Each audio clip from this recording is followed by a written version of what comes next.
Hello, everyone. Thank you for watching Couch Coaches, the summer edition. I'm your host, Billy Trice.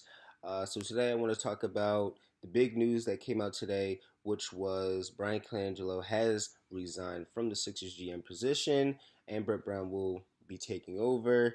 But the big news is why he resigned today was uh, talking about the burner accounts and stuff like that. So who was behind the burner accounts? We all want to know. So the results came back from the firm that the Sixers hired to see who was behind the actual burner accounts, and the results were that Brian Colangelo wasn't behind the burner accounts. It wasn't him. Now he's not totally off the hook though either. It was his wife. His wife was the one who was behind the burner accounts. She tried to hide the fact that she was the person behind the burner accounts by restarting system resetting her phone when they tried to take it in for evidence, but that didn't stop the firm from finding the truth and still finding the information that she was the one who had the accounts. Also, she when they did interview her, she did admit to it. She did say that she was behind it. It was her. Things of that nature. My thing is, I just don't know why she didn't say it from the jump. But I guess she thought she was gonna get away with it. That's what rich people think. They just think they're gonna get away with everything. But that's beside the fact. So the statement that Brian Colangelo came out and reportedly spoke said he said that he disputed the fact that the conduct was in any way reckless and said that it was never purposely or directly shared. He never purposely or directly shared sensitive team related information to his wife. So I find that hard to believe. I feel like after a long day, you're sitting at the dinner table with your wife, you let things slip. You talk about your day. That's what normal people do. They talk about work. Granted, he doesn't have a normal job, but things happen. I understand that. But he did say this about his wife, which was kind of baffling, but he did say it. Her actions were seriously misguided, were a seriously misguided effort to publicly defend and support me. He said, while I recognize how inappropriate these actions were, she acted independently and without my knowledge or consent. I, I don't know how he's okay to go home after that. Like that, you can't say that about your wife. And granted, I get why he's saying it because something like this is detrimental to your whole career. Like you can't come back from this and like get a new job. Like you were basically found for being a like basically you quit because you couldn't keep your mouth shut. And being a GM and stuff like that, like there's secrets that you have to not secrets, but there's things that you can't just release to anybody and just can't say to anybody and then you're not divorcing your wife either, so she's gonna be with you. Like it's just like it's like this thing could happen again type of thing. Like so, I guess he's trying to separate himself from her and say this was her problem and I didn't really have anything to do with it. And I didn't really know. I don't know if I believe that he didn't really know anything. I don't know if I can say I don't. But to be honest, then again, I can't think of it. Because think about just relationships in general. You don't tell your spouse everything you're doing. You don't let them know you don't. Let's just be honest.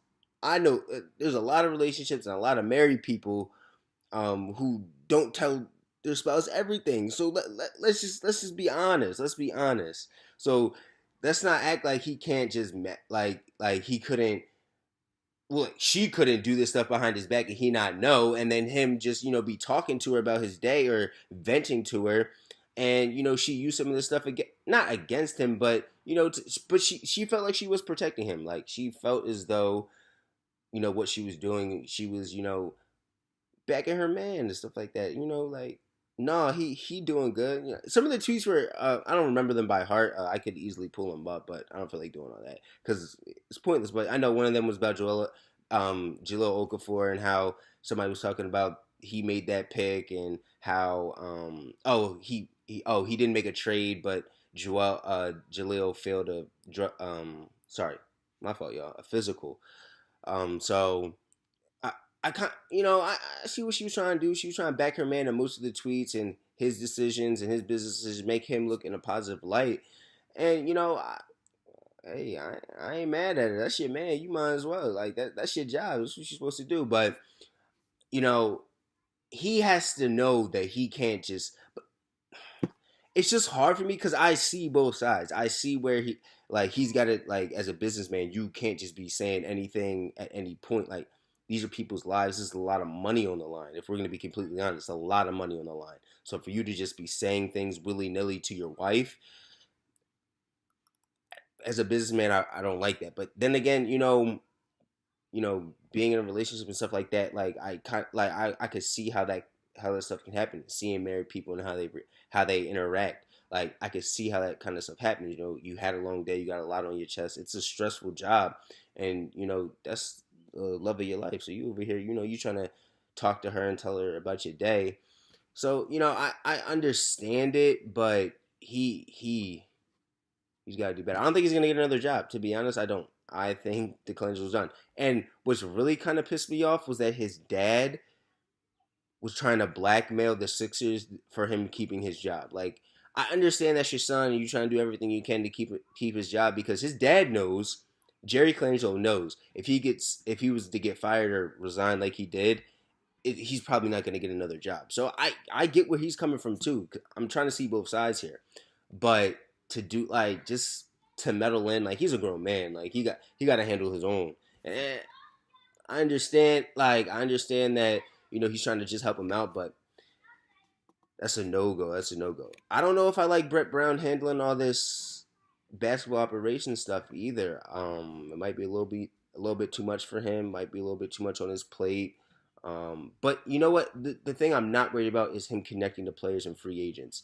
That's what I'm not worried about because I feel like him growing up in the Spurs system and being around Pop, he's got good rapport with a lot of players. I think LeBron James definitely respects him, so I think he could be able, maybe sign. I just don't think he knows enough about the business side, like signing guys and contracts and stuff. So that's where I'm kind of scared about Brett Brown being, interim basketball operations guy. That's where I'm kind of skeptical, but I think he can do a subpar job for the moment. But they definitely got to get a new guy in here, and when they do, I hopefully he agrees with what Brett wants and what the organization wants because there's 2 weeks till the draft. Like there's not a lot of time, so for like this to just be happening last minute, because so before like I know I'm like all over the place today, but sorry guys, but before this all came out today, I didn't even think this was a big enough deal to get him fired or for players to even care. I didn't think players cared about this burner accounts because it's like it's childish. Like I felt like the media was pumping it up, and everybody else was making it more of a deal than it actually was. But I do see that even if and the report did say Colangelo had nothing to do with it, and that it was just his wife, but for his name to be attached to it at all, I do see the negative impact. I do see how it just has a negative persona on the whole team. So I do understand that I guess they kind of did have to let him go. But for me, I just didn't think it was that big of a deal. But that's just what I thought. But please comment below, tell me what you thought. Thank you guys for watching. Please like, please subscribe.